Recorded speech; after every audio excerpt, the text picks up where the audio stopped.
Hello friends, I am Dr. Mansi Sujitra. And I am Dr. Dharmesh Borod. આજે અમે એક મહત્વના topic પર વાત કરવા માંગીએ છીએ. આપણી પાસે ટોટલ 32 તીથ છે. દરેક તીથના ફંક્શન અલગ અલગ હોય છે અને દરેક તીથ આપણને જમવામાં અને સ્પીચમાં ઉપયોગી છે. પરંતુ કેટલાક લોકો એવું વિચારે છે કે એક કે બે તીથ નીકળી જશે તો કઈ પ્રોબ્લેમ થશે નહીં, પરંતુ આ વાત બિલકુલ ખોટી છે.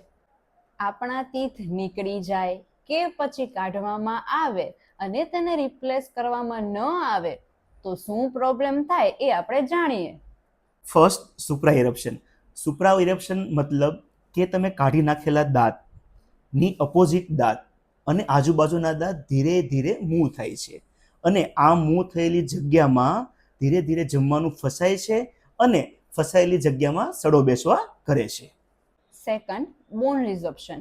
જો લાંબા સમય સુધી નીકાળેલ તીથને રિપ્લેસ કરવામાં ન આવે તો બોન સુકાવા લાગે છે અને પેઢા નીચે ઉતરે છે, જેના લીધે આજુબાજુના તીથ વીક થવા લાગે છે. તેને લાંબા સમયે આપણે નીકાળવા પણ પડે છે. Third one, tooth migration and TMJ pain. જો નીકાળેલા ટીથને રિપ્લેસ કરવામાં ન આવે તો ધીરે ધીરે ટીથ માઇગ્રેટ થાય છે અને માઇગ્રેટ થયેલા ટીથ અનઇવન બંધ થવા લાગે છે. અનઇવન બંધ થવાને લીધે તમારા જડબાનો સાંધો મતલબ કે ટેમ્પોરોમેન્ડિબલ જોઈન્ટમાં પેઇન થવા લાગે છે. ફોર્થ, એટ્રેઝન. એટ્રેઝન એટલે કે દાંતમાં અનિયમિત ઘસારો થાય છે અને તેના લીધે જમવામાં પણ તકલીફ પડે છે અને પેઇન પણ થાય છે.